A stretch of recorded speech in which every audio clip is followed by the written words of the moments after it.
when is Hollywood going to learn that this type of content, this type of cringy, um, you know, pseudo-intellectual, third-wave feminist propaganda trash doesn't make money? I mean, you would think after the absolute failure of movies like Ghostbusters 2016, which was also produced by Sony, you would think that after that absolute dumpster fire, that absolute mess, which damn near bankrupted their company, which lost them a shit ton of money and completely derailed any chance of it ever becoming a franchise, you know, you would think that these directors, that these producers, and more importantly, these publishing companies would have learned from that situation and other situations like it how not to market a movie, and more importantly, how not to direct a movie. Now, obviously, I'm talking about this movie, Charlie's Angels, which came out a few weeks back. Now, how did I come about seeing this movie? Basically, me and my girlfriend were in the cinema. We have an unlimited pass, so we're able to see as many movies as we want for a monthly fee.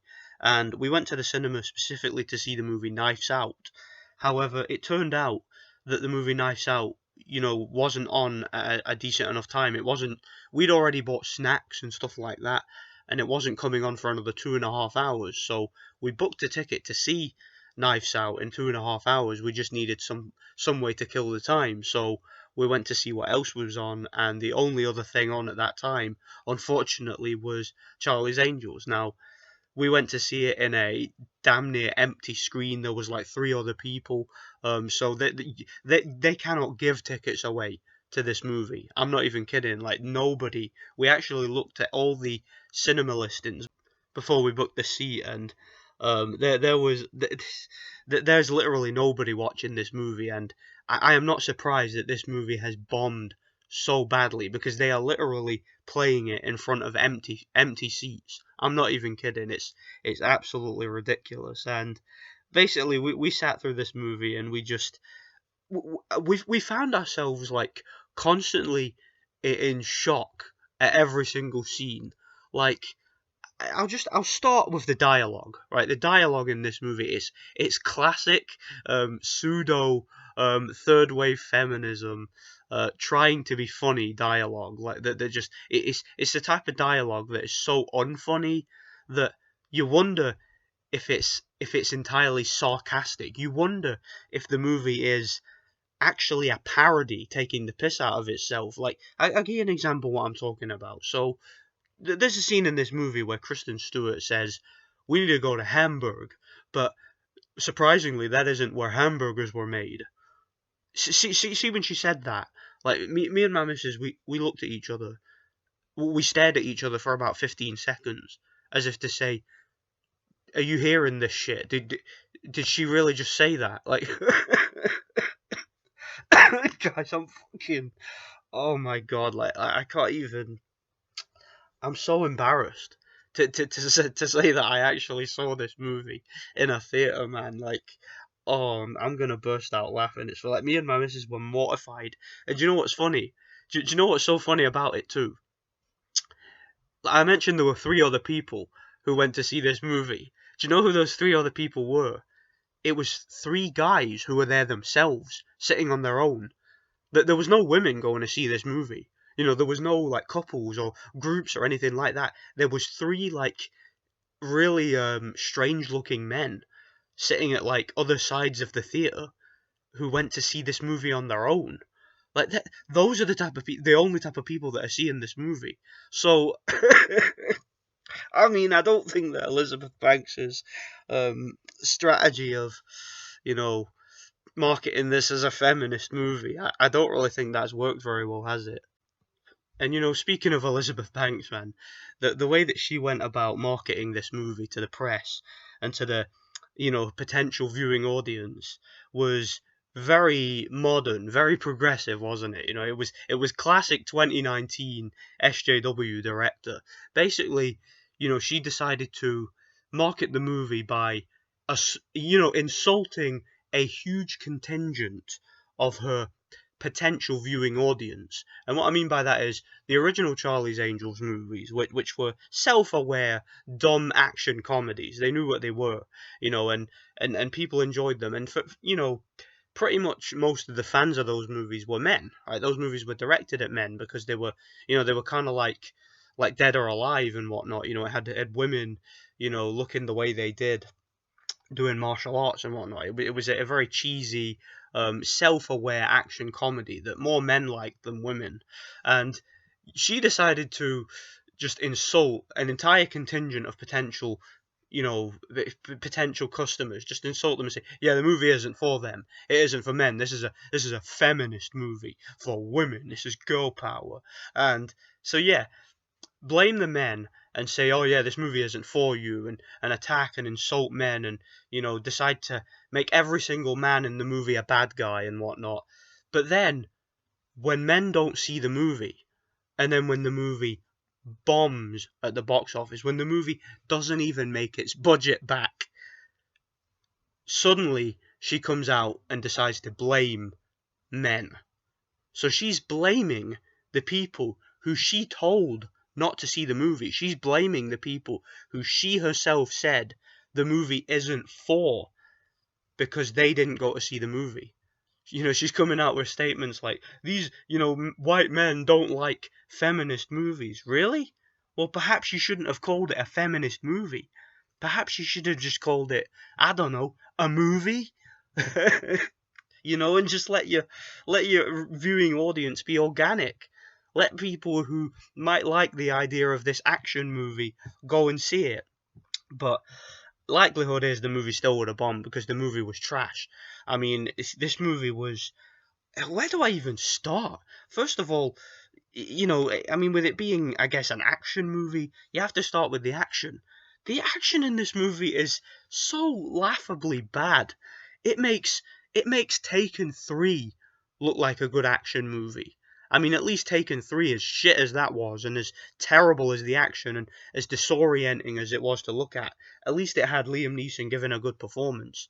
In this movie, you've got 3 annoying, whiny, boring-ass women. I mean, let's talk about the 3 main women in the cast. So you've got, first of all, Kristen Stewart. When is Hollywood going to learn, right? When are these Hollywood producers and directors going to learn that nobody flipping likes Kristen Stewart? Okay, she is box office poison. Alright, nobody's buying a ticket to see a Kristen Stewart movie. Alright, Twilight was garbage. It sucked. It was one of the worst franchises of all time. Nobody liked it. Alright, it had no fans at all. Upon it finishing, yes, there were fans in the beginning, some, adolescent, teenage girls who liked it, but towards the end of it, it became a laughingstock. Those movies, right, that entire franchise, the Twilight franchise, became a laughingstock of cinema. Alright, nobody's talking about those movies anymore because they were terrible. Alright, and in retrospect, they're even worse. In retrospect, people see how dumb those movies were. That's the pinnacle of this woman's career. Nobody likes Kristen Stewart. She has no appeal. Right? She's not attractive. Okay, she's one of these short-haired, tattooed heroin addict-looking bitches who tries to look all cool and tries to look like a dude, and really it just makes her look off-putting. She can't act to save her life. She's so monotoned and she's so wooden and stale and boring and just bland. That's the way I'd describe it. She's just bland. She's one of she's another one of these like annoying, attention-seeking asshole celebrities who, by the way, she pretends to be a lesbian, even though she's not really a lesbian because she's had hundreds of relationships with men. She just recently decided to pretend to be a lesbian because it'll get her some attention and try and revitalize her career. That's what a lot of them do, really. Like Miley Cyrus did the same thing. She decided to shave her hair all short and pretend to be into women and shit. Again, it's a thing that these celebrities do in a desperate attempt to save themselves, to save themselves from drifting off into obscurity where they belong. And that's where people like Kristen Stewart belong, because she has no talent, right? She can't act to save her life. She isn't charismatic. She isn't attractive. She isn't interesting. She sucks, okay? So Hollywood and movie producers, stop casting Kristen Stewart in movies, please. Her movies suck. Alright, all she's been in recent years has been crappy independent movies that no one saw. Movies like Equals and Personal Shopper, the only hardcore, like, artsy fartsy critics seem to like actual audiences didn't take to those types of movies. They suck, alright? They're not interesting. Alright, stop casting this terrible attention seeking little bitch in movies. No one likes her. She's box office poison. Nobody wants to see her in movies. Any movie starring her is going to suck. All right, she ruins any movie she's in. All right. Secondly, um, I mean, who are even the other three actors? I can't even remember any of their names.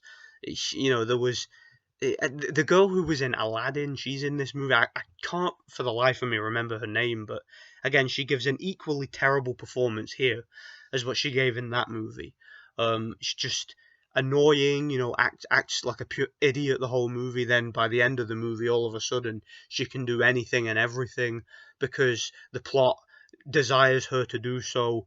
Load of crap. The other one is the big tall one who, her shtick is she walks around, doing like these little half smiles of I'm so cool. Look how cool I am. I'm so cool. Like she takes the wig off. Oh, look how much better I look without this wig on. I'm so cool. And yeah. Did I mention that I'm cool? And even though I'm a woman, I'm cool. Fuck off. You're not cool. All right. You look like big lurch or some shit. Right. You're not attractive, you're not funny, you're not cool, you can't fight. Piss off. Alright? That was what I was thinking watching this movie, man. Um, as for like the plot of this movie, if I can even call it that, well, I'm gonna give you guys a quick spoiler here. It's not really a spoiler, you guys should have known this already. Every single white man in this movie, and I'm not exaggerating here, I mean every single one is a bad guy. Every single white man. Every single female, right, and every single minority is a good guy. Even minorities in the movie, which might start off as bad guys, by the end become good guys. But every single white man, even if you think they're a good guy in the beginning, turns out that they're a bad guy. So, this movie is classic, textbook SJW propaganda. It is just like Ghostbusters 2016. You think they would have learned, but they haven't learned. They haven't learned that this type of thing doesn't make money. Okay? All it does is bankrupt the people involved. Alright? And it sours, it shocks, and it destroys the reputation of the entire industry when you produce crap like this. So I'm glad that this movie failed. This movie is a giant feminist, steaming epic failure. Alright, this movie is an epic failure. The action sequences were choppy, poorly edited with obvious stunt doubles. I mean, this movie has some of the most obvious blatant stunt doubles I've ever seen. There's a scene where Kristen Stewart is meant to be on a motorbike, but it's clearly like a guy wearing a motorbike helmet, but wearing Kristen Stewart's clothes, and it was cringy to look at, man. There's scenes where there's a scene at the beginning where these bodyguards are like they get attacked by the big giant girl, and she sort of glitches from one side of the screen to the other, and I'm like, how is that even possible? She glitched. This isn't a video game. This is supposed to be real life, and there's scenes where there's some obvious like blatant wire work, and it's terrible wire work too. There's a scene where there's a fight scene towards the end where this guy gets like thrown onto this big spike, this big ice spike, and it reminded me of something I saw in a video game years ago, man. And there's a scene sort of midway through the movie where they murder a security guard, and an innocent an innocent guy, an innocent security guard, right, who's just doing his job. Uh, they murder the guy for no reason. In fact, there's many instances in this movie where there's like, there's just innocent staff and innocent guard personnel and stuff like that that get like violently, violently assaulted in this movie for no reason whatsoever, and like construction staff and stuff like that that get pure smacked in the head and stuff like that. Like these angels are right violent pieces of shit. Like they will straight up murder people, and then minutes later they're telling jokes about it as if the movie's some sort of satirical parody, like Deadpool or something. Like the woman from Aladdin literally murders an innocent security guard. She murders a guy, and seconds later they're making jokes, and they don't even care. I thought these people were supposed to be heroes. I mean, man, this is just wow. This movie is. I find myself constantly in thought while doing this video. Yeah, I mean, I don't know what else to say. I really don't. This is a giant feminist failure. The funniest scene of this movie actually was a scene where Patrick Stewart was actually he was interrogating the girl, the stupid girl from Aladdin. Him and another couple of guys were all in the one room together, just like arguing back and forward about what to do with this girl. And that was actually the funniest scene of the movie. It's funny how the scene with the bad guys, the white men, are actually more, relatable in this movie and more entertaining to listen to and funnier than the actual main characters. Like I actually found more camaraderie and more chemistry between the villains in this movie. I found myself rooting for the villains in this movie. It's that type of movie. I literally rooted for the bad guys. I rooted for the villains. I didn't see them as villains. I saw them as good guys. That's a problem right there when a movie does that. So I really don't know what else to say. This movie was a tragedy. It'll definitely make my top 10 worst movies of the year, a list which is going to be out next week, by the way, so stay tuned for that. Yeah, and if I'm to review this movie, it gets a 1 out of 10, absolute crap. I don't think anybody would be surprised by that, so let me know what you guys think anyway. That's basically all I've got to say, man, about this massive feminist failure, this epic failure of a movie. Just fails on so many levels. Elizabeth Banks is your very typical she's your very typical self-entitled, middle-aged, feminist slag. That's what she is, and I'm glad that her movie bombed. The fact that she hasn't taken any responsibility doesn't surprise me. So yeah, screw Elizabeth Banks, screw Sony. All right, let them keep digging themselves into the ground with these shit movies. All right, I hope they totally go out of business. I really do. They deserve it. All right, so let me know what you guys think anyway, and God bless each and every one of you.